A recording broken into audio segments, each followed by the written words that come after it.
kababayan nga si Congressman Lagman sa mga sagot ni Attorney Trixie sa ginawang budget hearing kanina patungkol sa press o baga patungkol sa kanilang organisasyon itong media sa Malacanang. Nga itong si Congressman Lagman sa mga sagot ni Attorney Trixie Angeles. Napakagaling.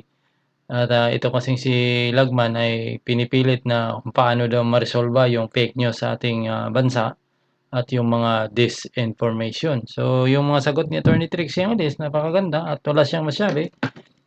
Medyo masama pa nga parang siya pa yung ano dito pag titingnan mo parang siya pa yung nasa palpal dito ni Attorney Trixie Angeles mga kababayan. So yan lang, panoorin natin itong maikling video sa ginawang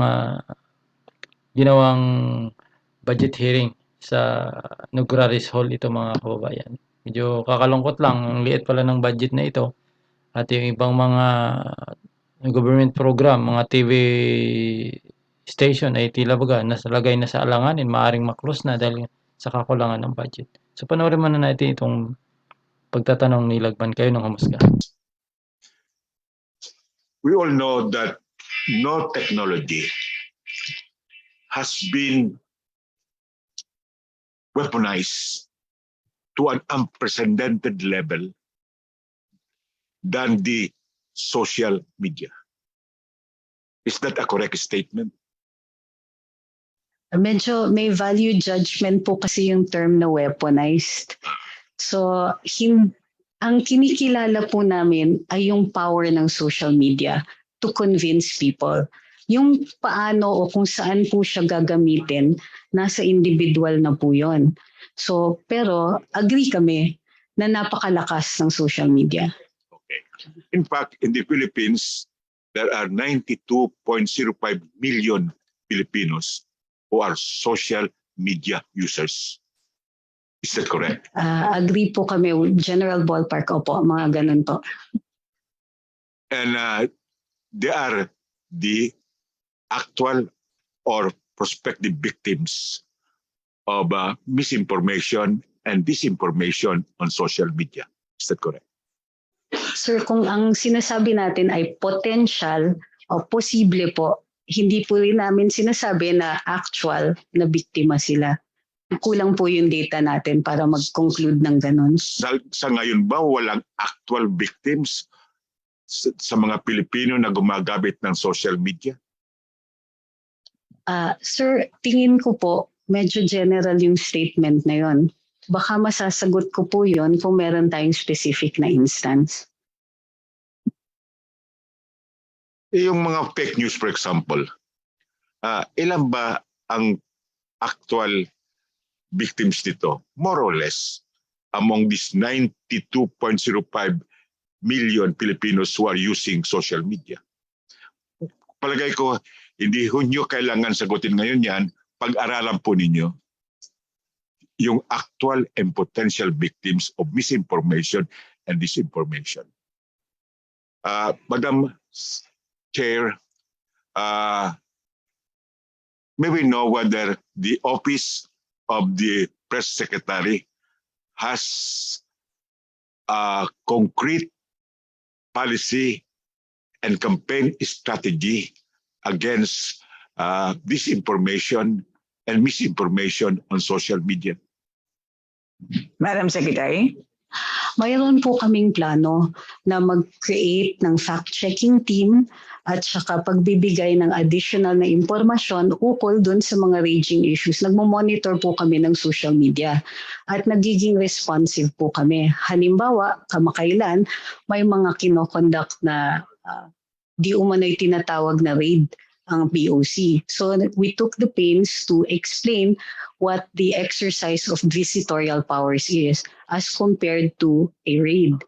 Hindi pa po ganong kalaganap siguro dun sa punto na lahat ng mga instances of potential fake news ay masasagot namin. Gayunpaman, inuumpisahan namin na mas responsive kami dun sa mga issues tungkol dun sa mga government functions, sa exercise ng executive powers and so on. So mayroon po kami, kulang lang po kasi yung PS namin, nag-create naman po kami ng mga research teams for this purpose. Madam Chair, for purposes of brevity, can we request the Secretary to submit to the committee and to this representation their concrete policy and strategy on fighting disinformation and misinformation? And we shall await for that policy statement or position paper. Opo, magaganap po. Yes, and the chair directs the secretary to make all submissions through the Committee on Appropriations. Thank you. Opo. Can I continue, Madam Chair? Please, Rep. Lagman. Now, Finland is winning the war against fake news and misinformation. I think the Secretary is aware of that. Yes, sir. And do you know what strategy Finland used to fight against fake news and misinformation?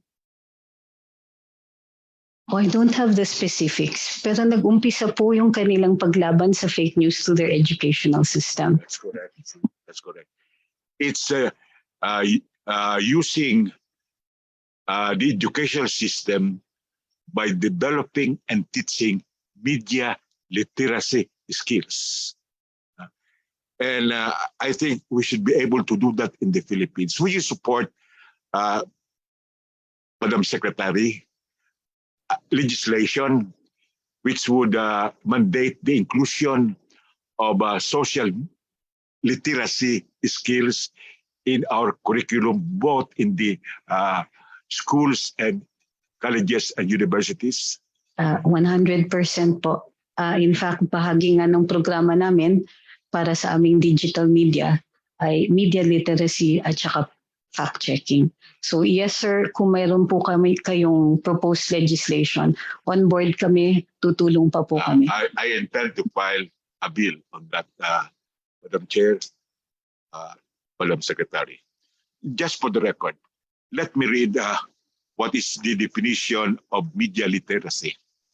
Media and information literacy consists of the knowledge, the attitudes, and the sum of the skills needed to know when and what information is needed, where and how to obtain the information, and how to evaluate it critically and organize it once it is found, and how to use it in an ethical way.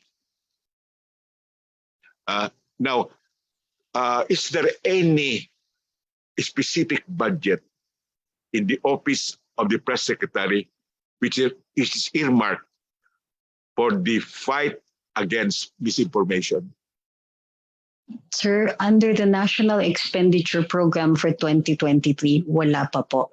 Kaya ang ginagawa namin is what we can. Nagdo-double time yung aming mga empleyado for social media monitoring. Could you also submit to the committee your proposal on how much funding would you need to support the campaign against misinformation, including media literacy? Madam Chair, matutupad po. Thank you, Madam Chair.